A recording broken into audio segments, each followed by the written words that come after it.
Hello everyone, it's Andrea and welcome to today's video. I wanted to share with you some new makeup that has been on my beauty radar, some stuff that I'm going to be talking myself out of, and other stuff that is pretty high on my wish list and that I will probably end up getting.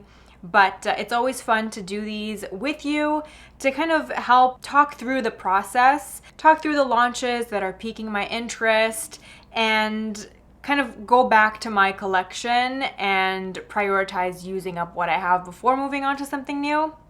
So it's like a little bit of an anti-haul, a little bit of a wish list type of thing. Last time I did this, I ended up talking myself out of everything on there, and you guys seem to really enjoy it. So I'm keeping it going. Summer to fall time is my favorite. I love the in-between summer to fall season. I love the process of switching up my makeup, you know, and incorporating more of the fall tones, switching up my wardrobe. It's exciting and it's fun. It's a fun time that always piques my creativity a bit. So let's get started with complexion products. There is a slew of new complexion products on the market. Again, I feel like spring and fall are the top times of the year when it comes to foundation and complexion launches. And the common thread between the three launches that are kind of catching my eye is sheer, skin-like, loaded with skincare benefits. So first we have the Summer Fridays Skin Tint. So far, all of my friends over on Instagram or on YouTube that tend to share the same types of foundation preferences as I do seem to really enjoy the Summer Fridays Skin Tint. So that definitely kind of put it on my radar. I would have probably dismissed it just because I'm not really that interested in Summer Fridays as a brand. Not because I don't think it's good or anything like that. It's just there are just other brands that I am kind of into more, so I've never really dabbled in Summer Fridays, but I do like what they're doing. And yeah, this is like the first foray into makeup for the brand, so they have this skin tint. Looks really beautiful. Same with the Westman Atelier skin tint. Again, sheer coverage, supposed to be loaded with skin-loving ingredients, all that good stuff. And then we have the new Lancome Teint Idole foundation. I love the original Teint Idole foundation. Let me find out here the actual full name of this new addition to the range because I feel like it has a long name. The Lancome Teint Idole Ultra Wear Care and Glow Foundation with Hyaluronic Acid.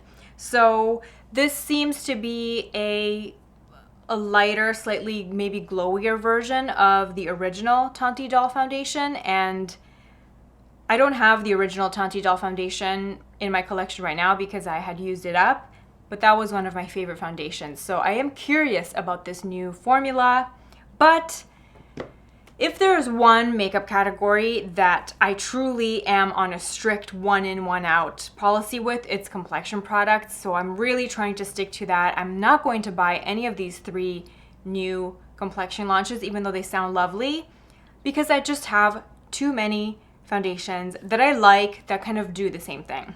I have the Fenty Skin Tint, which you know I love, the Chantecaille Tinted Moisturizer, which is great, the NARS Tinted Moisturizer, also great, the Chanel Le Beige Water Fresh Tint for a super sheer tint. This I can also mix with other foundations in order to give me a bit more of that sheer glowy effect.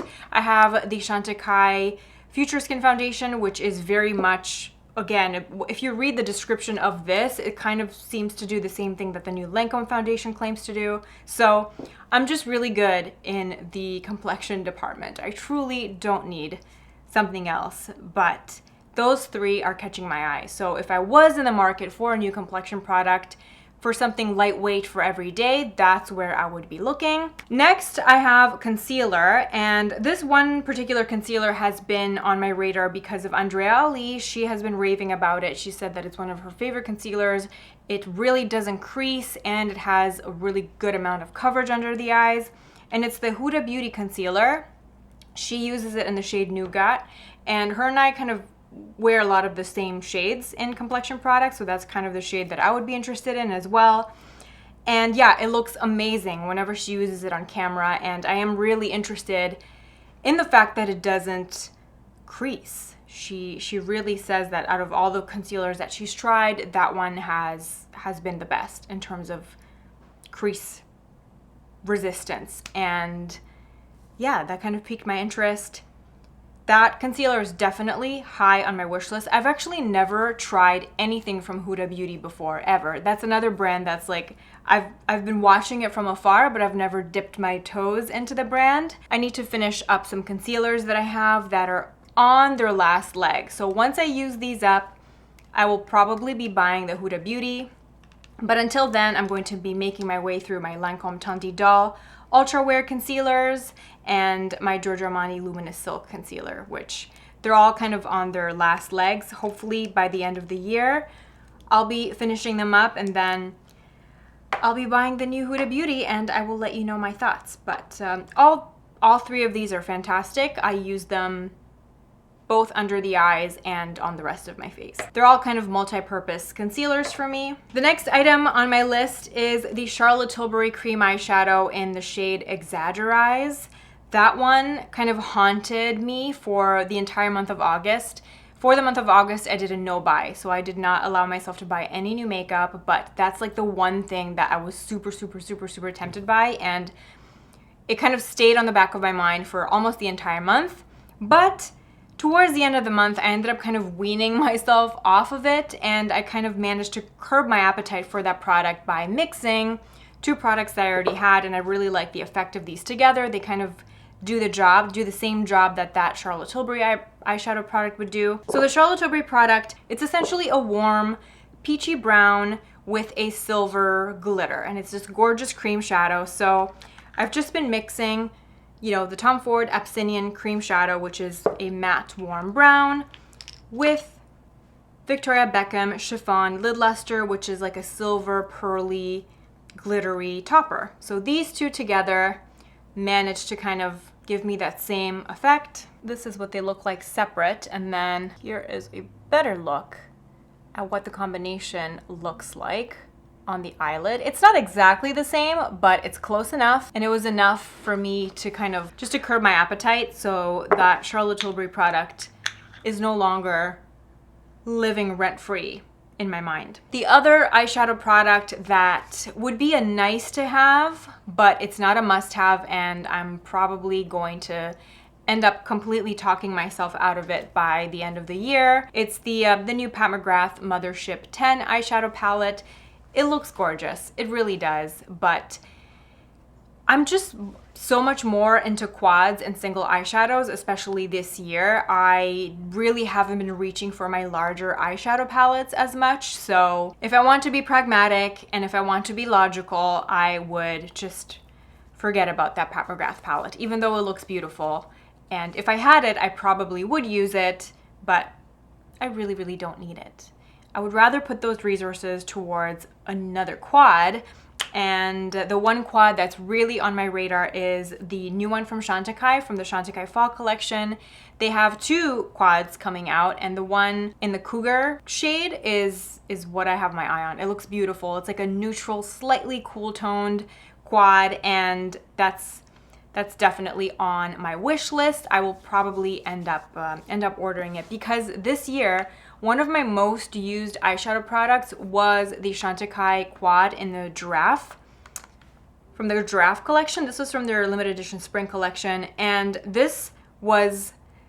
I loved everything about it. I love the colors, I love the way that these formulas performed, and I love how small and travel friendly this was. I just really enjoyed using it. This is the first Chantecaille eyeshadow quad that I had ever owned, so that just kind of made me excited. And when I saw the fall ones, when I saw the Cougar one, I was like, yep. Realistically, I would be using that a lot more than the new Pat McGrath eyeshadow palette, even though obviously the Pat McGrath has way more shades.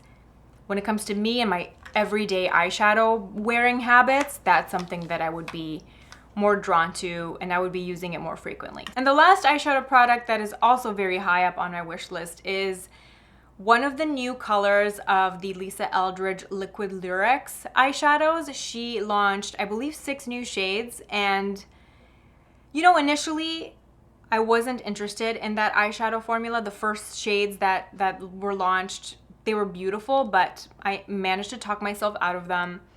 And then I saw these new shades, and the shade Emily is alluring. It's so beautiful. I want that on my eyelids, so that's really high on my wish list. But then I watched her video, and in her video she tries on every single one, and then in her video she tried on the shade Zora, I think it was called, and that just took my breath away. So that went on my wish list. And then she tried on the shade Anais, and it was even more breathtaking. So it's gonna be hard. I can't get all three. I just can't justify all three. But Emily, Zora, and Anais, those three have really, really caught my eye. Let me know, which one would you get out of the three? Which one is calling out your name? Which one do you think I would be using the most? Are you ordering any? What's on your wish list? Let me know in the comments. Yeah, I'm super, super, super tempted. The colors just look so gorgeous, and they would be so pretty for the holiday season, and they're just so easy. They seem really easy and approachable, which is what I'm all about, especially this year. Whenever I'm kind of looking back at my eyeshadow wearing habits this year has been just the year of the quads, single shadows, easy looks for me by far. When it comes to lipstick, there is a new Dior lipstick formula that really caught my eye, and it's a matte lipstick that claims to be transfer proof, which is really interesting. I'm hearing really good reviews about that formula, and the shade 200 just looks like such a good pale nude. But do I need another lipstick, especially another nude lipstick in my collection? The answer is a solid no. Yeah, if I lost all my lipsticks and I had to start over, I would probably buy that, but I really don't need more lipstick. So I busted out some old favorite matte-ish nude lipsticks that I'm going to be focusing on using in the next few weeks to kind of put me back on track and just remind myself that I really need to go through some of the lipsticks that I already have before I add on some new stuff to the collection. Rest in peace, the Burberry Lip Velvet Crushes. This is one of my favorite matte lip formulas because it was so comfortable. This is like a lip and cheek product, and I adore it. I really need to use these up though, because it's honestly a miracle that they haven't gone bad yet. They still smell good. They still perform nicely on the lips. I need to use them up until I even start looking at another matte lipstick. And then Charlotte Tilbury Pillow Talk. This is the lipstick that I'm wearing today.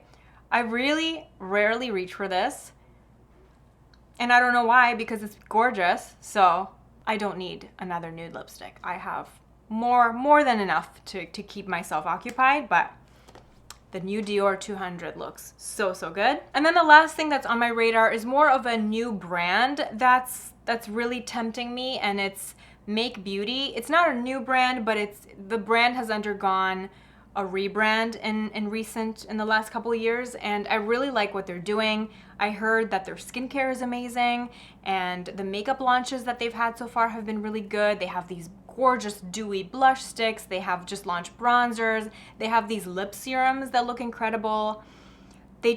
I like what they're doing. I like the packaging. I like the ingredients. I like the colors. So that is a new brand that is tempting me. I haven't dipped my toe into the brand yet. I think I will start with their hydrating essence. It sounds like a great place to start, and then I'll slowly make my way through, maybe get a lip serum at some point. Let me know if you've tried anything from Make Beauty.